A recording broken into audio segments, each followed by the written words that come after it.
Morning, Fox announced that the two had agreed to part ways and thanked him for his service to the network. That decision apparently came from the very top. Fox Corporation Chairman Rupert Murdoch, according to reporting in the LA Times, whose reporter spoke with people familiar with the situation. The New York Times, meanwhile, is reporting that Tucker was given no heads up that his time at Fox News had drawn to an end, according to two people with knowledge of the timing of the conversation. The anchor was told of the network's decision on Monday morning, they said. In fact, the Wall Street Journal says Carlson only found out he was being let go about 10 minutes before the network announced his departure, according to people familiar with the matter. That could explain why Fox shows this morning were still promoting an interview Tucker had in store for tonight's show. Sources at Fox told the news rundown site Mediaite that the news hit like a bomb inside the network, shocking even staffers close to the ex-primetime host who had no idea this was coming. Many at Fox, sources said, found out about Carlson's ouster when it broke in the news. And here's how Fox viewers learned of the news this morning. We have some news from within our Fox family. Fox News Media and Tucker Carlson have mutually agreed to part ways. Tucker's last show was this past Friday. And starting tonight, Fox News Tonight will air live at 8 p.m. Eastern. It will be an interim show with rotating Fox News personalities until a new host is named. We want to thank Tucker Carlson for his service to the network as a host and prior to that as a long-term contributor. So, no grand send-off for Tuckums. No final show for him to sign off with his viewers.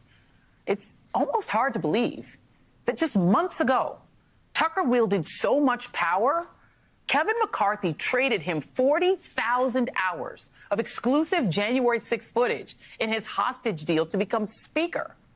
Yet today, Tucker has officially achieved something that I don't think anyone else in our industry can claim: being let go by all three major cable news networks. MSNBC, yes, he used to work here. CNN, after Jon Stewart humiliated him live on air. And now Fox.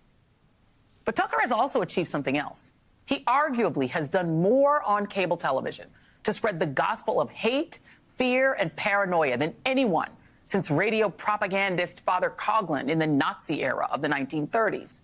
Here's just a sample of the content that arguably radicalized millions and millions of Americans. The left becomes unhinged if you point out that American voters are being replaced by Democratic Party loyalists from other countries. White supremacy, that's the problem. This is a hoax. Just like the Russia hoax. It's a conspiracy theory used to divide the country and keep a hold on power. Here's a funny thing that we noticed the other day. People debate all the time about mass immigration. Our leaders demand that you shut up and accept this. We have a moral obligation to admit the world's poor, they tell us, even if it makes our own country poorer and dirtier and more divided. You may be wondering, how am I, quote, personally responsible for the behavior of a Minneapolis police officer? I've never even been to Minneapolis, you may think to yourself. And why is some politician telling me I'm required to be upset about it? Those are all good questions. So it's not an actual threat of violence from Christians that's inspiring some trans people to buy AR-15s. No, it's got to be more fundamental than that. And it is. The trans movement is the mirror image of Christianity, and therefore its natural enemy. Along the way, he became the Kremlin's favorite TV show. It might be worth asking yourself, since it is getting pretty serious, what is this really about? Why do I hate Putin so much? Has Putin ever called me a racist? Has he threatened to get me fired for disagreeing with him? Has he shipped every middle-class job in my town to Russia? These are fair questions, and the answer to all of them is no. Vladimir Putin didn't do any of that. So why does permanent Washington hate him so much? If you've been watching the news, you know that Putin is having a border dispute with a nation called Ukraine. And he peddled that stuff for years, y'all, for years. And he was rewarded for it by his 3 million nightly viewers and by the executives at Fox. So why would Fox drop their leading primetime host now? That is a question that we are still trying to get answers for. So here's what we do know. Fox is still licking its wounds from its massive $787 million settlement with Dominion Voting Systems, which, among other things, revealed Carlson and other hosts' lies and duplicity around Donald Trump and the big lie.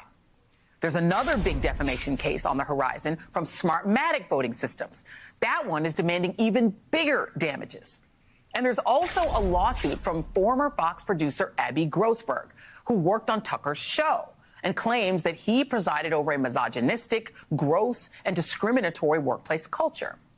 In a legal filing, she alleges that Tucker Carlson created a work environment that subjugated women based on vile sexist stereotypes, typecasted religious minorities, and belittled their traditions, and demonstrated little to no regard for mental health. So pretty much what you saw from him on television. According to the LA Times, Tucker's exit is related to that lawsuit.